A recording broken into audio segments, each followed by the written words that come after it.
लोग uniform triangular plate के moment of inertia से संबंधित कुछ इंपॉर्टेंट प्रॉब्लम्स को सॉल्व करेंगे।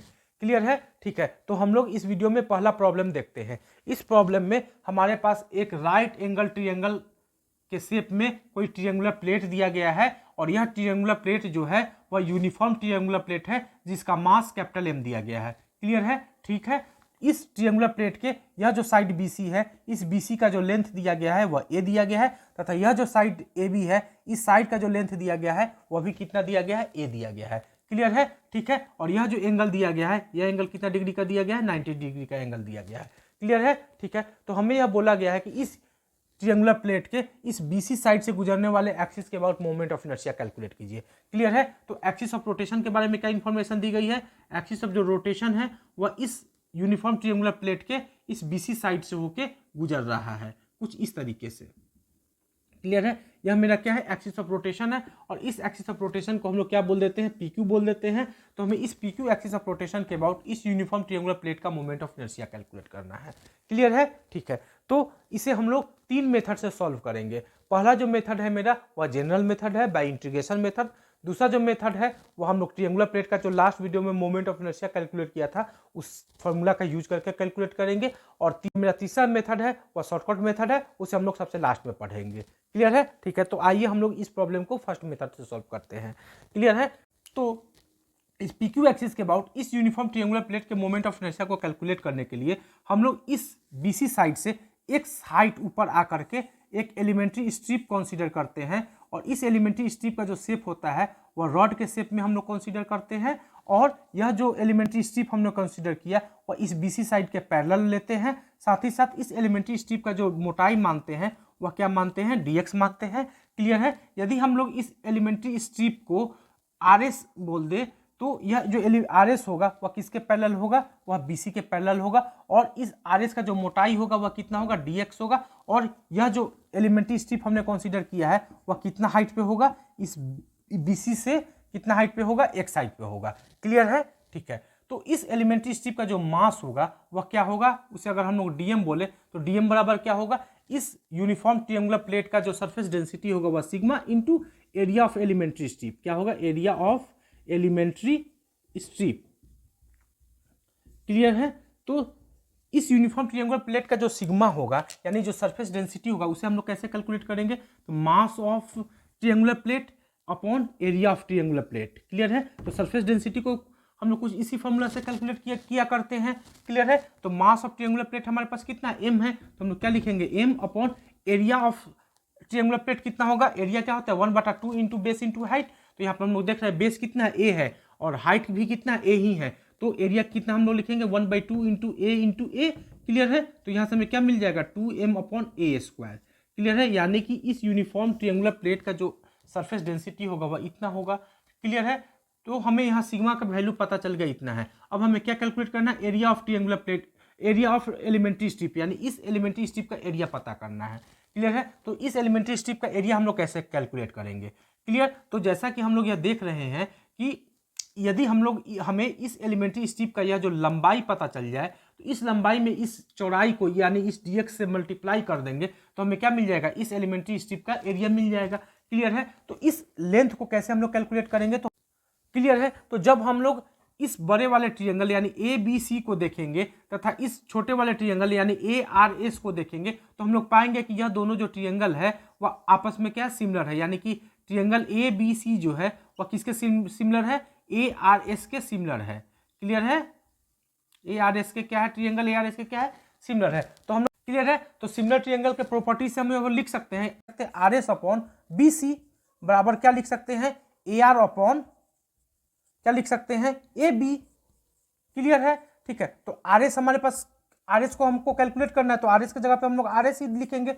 BC हमारे पास कितना है? A है, तो BC की जगह पे A लिखेंगे। AR कितना होगा? AR हमारे पास ये डिस्टेंस है, तो यह डिस्टेंस होगा कितना? यह पूरा डिस्टेंस A दिया है और यहाँ से यहाँ तक का यह डिस्टेंस कितना? X है। तो हम लोग इस A में से इस X को घटा देंगे तो हमें यह डिस्टेंस मिल जाएगा, यानी AR जो डिस्टेंस हमें यह मिलेगा वह कितना मिलेगा? A माइनस X मिलेगा। क्लियर है? तो AR की जगह पे हम लोग क्या लिखेंगे? A माइनस X लिखेंगे अपॉन AB। AB हमारे पास कितना है? AB हमारे पास कितना है? A है, तो अपन क्या लिखेंगे? A। तो यहाँ से A कैंसिल आउट हो जाएगा तो RS हमें क्या मिलेगा? A minus X। यानी कि यह जो एलिमेंट्री स्ट्रिप हमने कंसीडर किया है उस एलिमेंट्री स्ट्रिप की जो लंबाई होगी वह कितना होगी, a माइनस एक्स होगी। क्लियर है, ठीक है।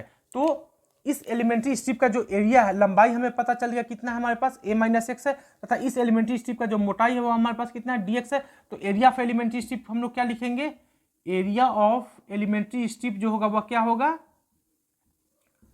एलिमेंट्री स्ट्रिप क्या होगा, उसे हम लोग क्या लिखेंगे, इस एलिमेंट्री स्ट्रिप की लंबाई हमारे पास कितना है, a माइनस एक्स है, इंटू इस एलिमेंट्री स्ट्रिप की चौड़ाई हमने कितना माना है, dx माना, इंटू dx।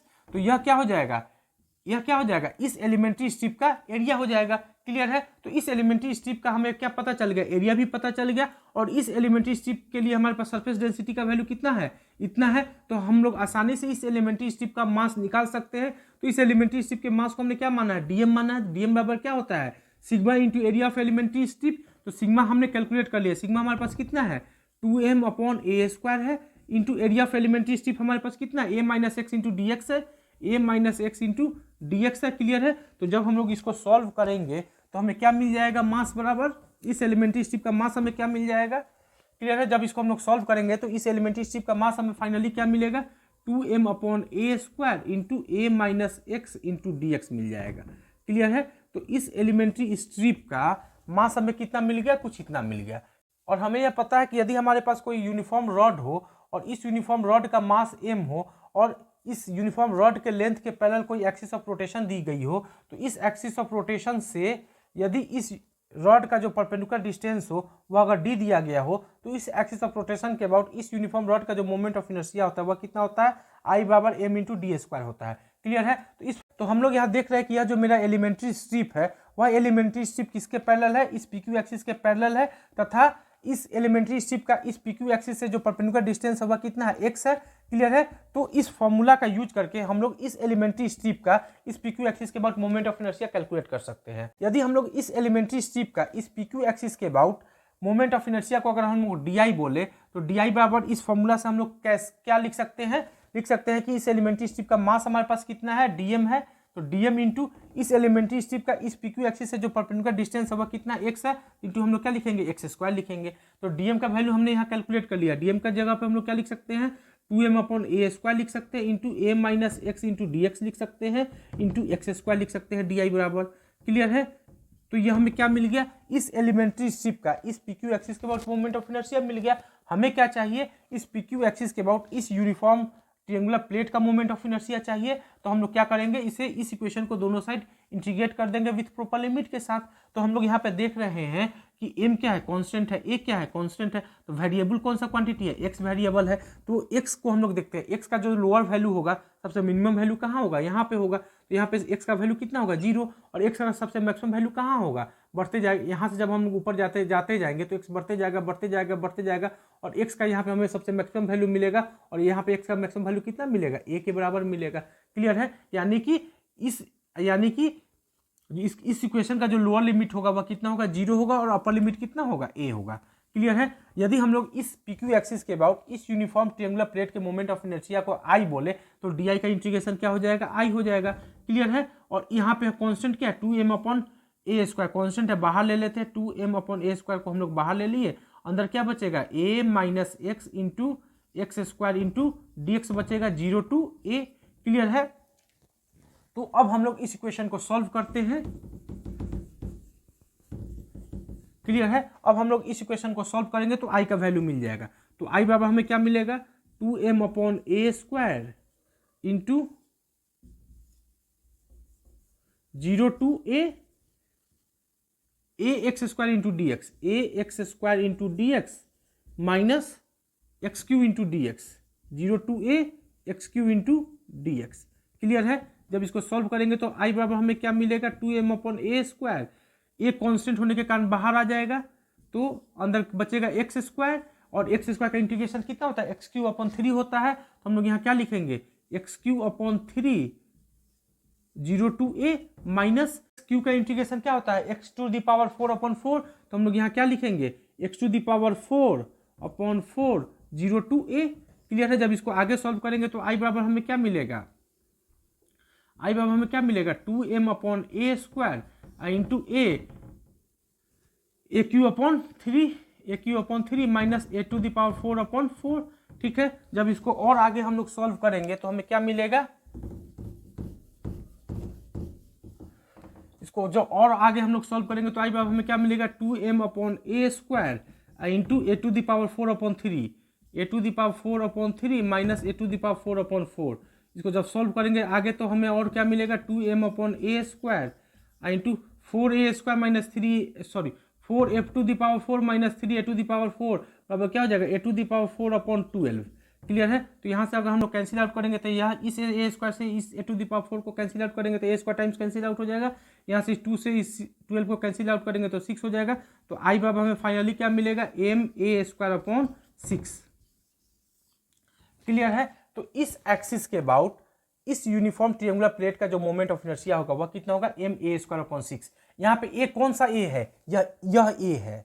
क्लियर है, इस ए का वैल्यू है, यह ए नहीं है। क्लियर है, ठीक है।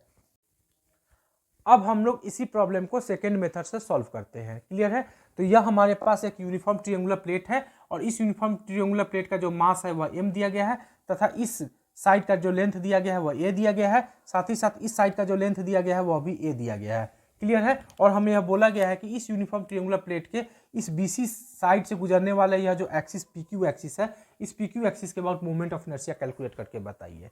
क्लियर है, ठीक है। तो जैसा कि हमने लास्ट वीडियो में यह पढ़ा था कि यदि हमारे पास कोई यूनिफॉर्म ट्रायंगुलर प्लेट हो तो इस यूनिफॉर्म ट्रायंगुलर प्लेट का यह साइड अगर A हो, क्लियर है, और इस वर्टेक्स से इस साइड पर अगर हम कोई परपेंडिकुलर डालें तो यह जो परपेंडिकुलर लेंथ हो वह अगर h हो तो कोई एक्सिस यदि इस यूनिफॉर्म ट्रायंगुलर प्लेट के इस साइड से होके गुजरे, क्लियर है, तो इस साइड के अबाउट जो मोमेंट ऑफ इस एक्सिस के अबाउट इस यूनिफॉर्म ट्रायंगुलर प्लेट का जो मोमेंट ऑफ इनर्शिया होता है वह क्या होता है, एम एच स्क्वायर अपॉन 6 होता है। क्लियर है, तो इस फॉर्मूला का यूज करके हम लोग इस यूनिफॉर्म ट्रायंगुलर प्लेट का इस PQ एक्सिस के अबाउट मोमेंट ऑफ इनर्शिया आसानी से कैलकुलेट कर सकते हैं। क्लियर है, ठीक है। तो हम लोग यहाँ देख रहे हैं कि यह जो BC साइड है, इस BC साइड से गुजरने वाला एक्सिस क्या है, PQ है। क्लियर है, और इस PQ एक्सिस पर या इस BC साइड पर सामने वाले वर्टेक्स से जो परपेंडिकुलर डाला गया है, यानी वह परपेंडिकुलर लाइन कौन सा है, यह लाइन है, और इस लाइन का जो लेंथ कितना है हमारे पास, a है, यानी कि h का जो वैल्यू होगा वह क्या होगा, a की इक्वल होगा, h क्या होगा, a की इक्वल होगा। क्लियर है, h क्या होता है, यहाँ पे सामने वाले वर्टेक्स से इस साइड पर डाला गया जो परपेंडिकुलर होता है उस परपेंडिकुलर का क्या होता है, लेंथ होता है। क्लियर है, तो यहाँ से इस BC साइड पर सामने वाला वर्टेक्स क्या है, a है, और इस वर्टेक्स से इस BC साइड पर जो डाला गया परपेंडिकुलर है वह क्या है, इस लेंथ के इक्वल है, और यह लेंथ कितना है हमारे पास, a है, तो h के जगह पे हम लोग क्या लिखेंगे, a लिखेंगे। क्लियर है, ठीक है। तो इस PQ एक्सिस के अबाउट इस यूनिफॉर्म ट्रायंगुलर प्लेट का जो मोमेंट ऑफ इनर्शिया होगा उसे अगर हम लोग IPQ बोले तो IPQ बराबर क्या लिखेंगे, m इंटू सामने वाले वर्टेक्स से इस BC एक्सिस पर डाला गया जो परपेंडिकुलर है वह कितना है, परपेंडिकुलर लेंथ वह कितना है, a है, तो m इंटू ए स्क्वायर अपॉन क्या लिखेंगे, 6 लिखेंगे। क्लियर है, ठीक है।